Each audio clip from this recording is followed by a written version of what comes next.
We're phony," she exulted. "How can you be so stupid?" "I know. For you it's easy. Of course the bills were genuine. But the printing business, what were they going to print with? Typewriters? Another thing, there's no business record I could find of them. They're not listed. So how did they get $1,000,000 and Robert said more?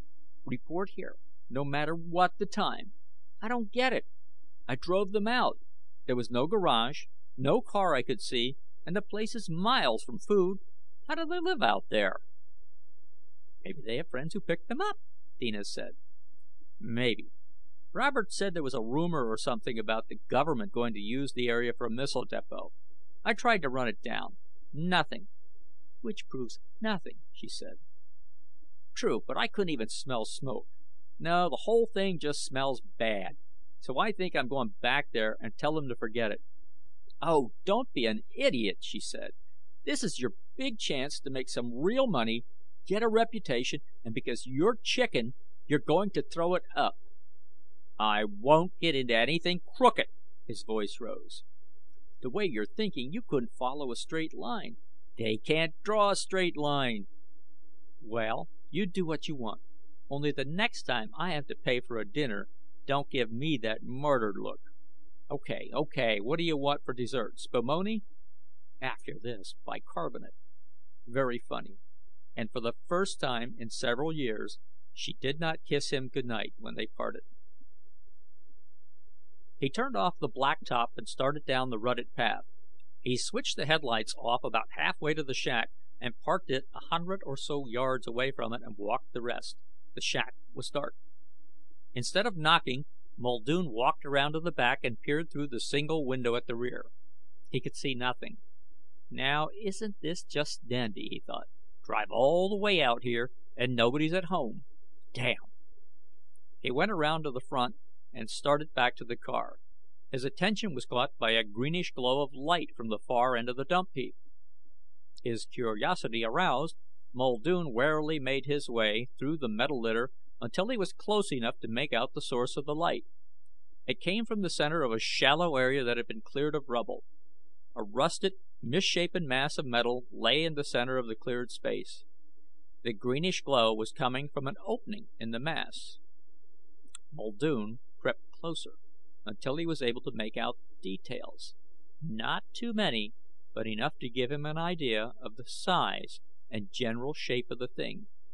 But what really held him were the figures of Robert and Evan Reeger. He saw them quite distinctly. One of the twins was bent over a machine of some sort. There were levers, gears, and rollers mounted on a webbed platform no larger than a rather oversized typewriter. Muldoon's eyes went wide at the sight of the greenbacks coming in a steady stream from the interior of the machine and falling into a box at the side. He could see very little else that was in the room, other than the brother of the twin at the machine.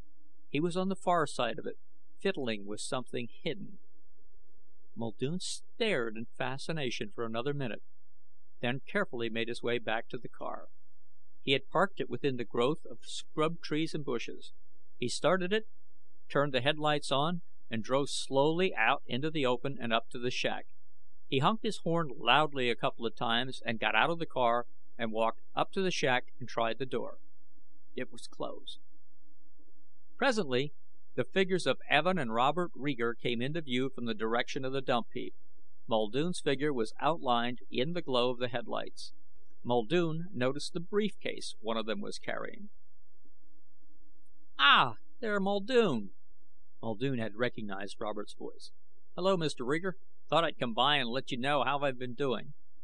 Evan, who was carrying the briefcase, unlocked the door and switched on the light. The other two followed him into the room. Robert Reeger motioned for Muldoon to take the sofa. Evan went into the other room. "Well, my boy," Robert said heartily, "how is it going?" "Slowly," Muldoon said casually. "But the first of this sort of operation has to go that way. Kind of feel things out, if you know what I mean." "Of course. How does it look?" "I think it's going to go all right. I've got plans." "Splendid. Do you need money?" "Yes, about 10,000. Evan, Do bring the case out, Robert called loudly. In a couple of seconds, Evan Rieger appeared. He brought the briefcase to his brother, turned, and went back into the other room without saying anything. He walked slowly and stiffly, his feet slapping heavily on the bare floors. "What's wrong with him?" Muldoon asked. Robert Rieger was pulling money from the briefcase. He looked up with an expressionless face. "Nothing. You said 10,000? "Yes." Rieger passed 2 of the packets to Muldoon. "Sure you won't need more?" Muldoon put the money away, got up from the sofa, and started to the door. "No, just what I need. I'll see you Friday night." "Fine. And don't forget, we must get all this done quickly." "I won't forget." Robert Rieger waited till the sound of the Plymouth was no longer heard. Then he went into the other room. Other than for 2 army cots, the room was empty. Evan was stretched full length on one of the cots. "You're certain he knows?" Evan asked. "Yes, I saw him on the Visio." "But he could see all the interior." "No, just the duplicating machine. We must get rid of it tonight." "What do you think he will do?" "What can he do? He knows nothing. The money is genuine, and with the destruction of the machine, he can't prove anything. Nevertheless, it might be the wisest course to get rid of him. We might have been too clever with that advertisement." "Possibly. But we must move quickly, then. I must leave this planet in 7 days now, and we must have this area under lease by then. 3 musts." Robert smiled thinly. "We will.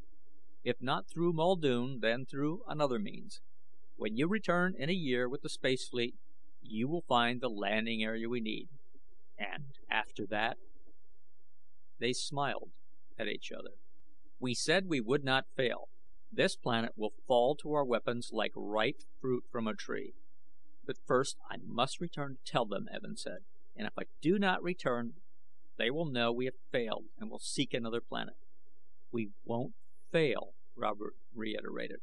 "Right now, let's get back to the spaceship and the duplicating machine." Muldoon spent a busy Thursday. A news brief in the Times financial section which told of a public utility wanting island property gave him an idea for one thing. He spent all morning bringing the idea to a head, after he had verified the truth of the item. Then, after a late lunch, he went to the Treasury Department's headquarters and spent a couple of hours with the head of the local investigation department. He was quite pleased with himself by nightfall as he headed out to the island. This time he parked the car at a considerable distance from the shack. There were lights on, this night. He walked boldly up and knocked at the door. It opened wide and the thick figure of one of the twins darkened the opening.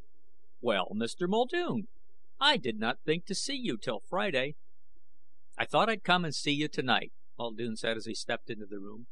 "I didn't hear the car." "Oh, parked it back a bit," Muldoon said. He turned toward the other twin as the inner door opened. "Hello." "Hello."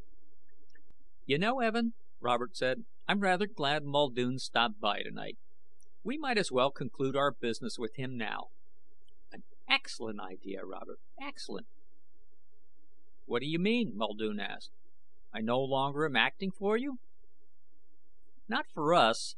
For yourself. I'm afraid your services in any capacity will no longer be needed." Muldoon caught the undercurrent of menace in Robert's voice. It told him they were not only suspicious, but ready to act on it. He started to edge toward the door, but Robert suddenly reached out and took his arm. There was power in the fat man's grip. Evan moved swiftly for his size and took up a position before the door, which he kicked shut.